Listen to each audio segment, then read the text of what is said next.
Сошиал ертөнцид одоо давмгаалж байгаа.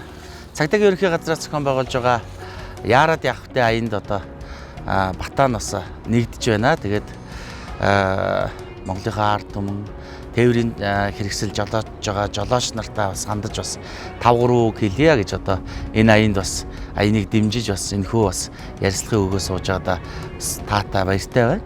Тэгээ хөдөө гадаа зуны дэлгэр цагаар аялж амарч зугаалж байгаа амрагчд маань бас одоо тээврийн хэрэгслээ бас одоо зөв зохистой барьж өөрийгөө болон өрөөлийн одоо Алтай аймыг одоо бас хайрлаж хамгаалж байх хэрэгтэй юм лөө гэж одоо би хувь бас иргэн бас жолооч хүнийхээ хувьд бас дотроо бас бодож явдгийг. Тэгээд бас хөдөө замд гэлтгөө бас Улаанбаатар хотод ч гэсэндээ бас одоо жолооч нар маань бас одоо соёлтой орохгүй бол одоо монголчуудын бас нэг тийм адгуу зам байдаг.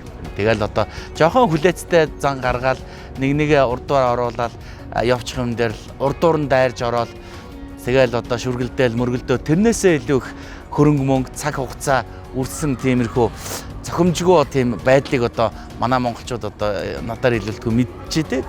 Тийм болохоор энэ соёлтой сайхан үйлчлүүлж одоо яаралгүй одоо оролцож байгаасай л гэж одоо би дотроо бодож идэв. Цагдаагийн ерөнхий газраас одоо зохион байгуулж байгаа энэ сайхан аянд одоо манай одоо Монголын ард түмэн бид нар цөөхүүлэх нэ 3 саяулахна бие бинийгээ хайрлаж бие бинийгээ хүндэлж машин дэргээ соёлтой бариач гэж одоо та бүхнийг одоо уриалж байна. Тэгээд одоо яарад явахтай аяныг одоо үргэлж дэмжиж энэ сошиал ертөнцид одоо Монголын бас олонний танил хүмүүсийн бичлэгийг бас шеэрлэж одоо бусдад сайхан үлгэрлэж түгээгээрэй гэж одоо ард иргэдэгээ жолооч нарыгаа одоо хүсэж байна, уриалж байна.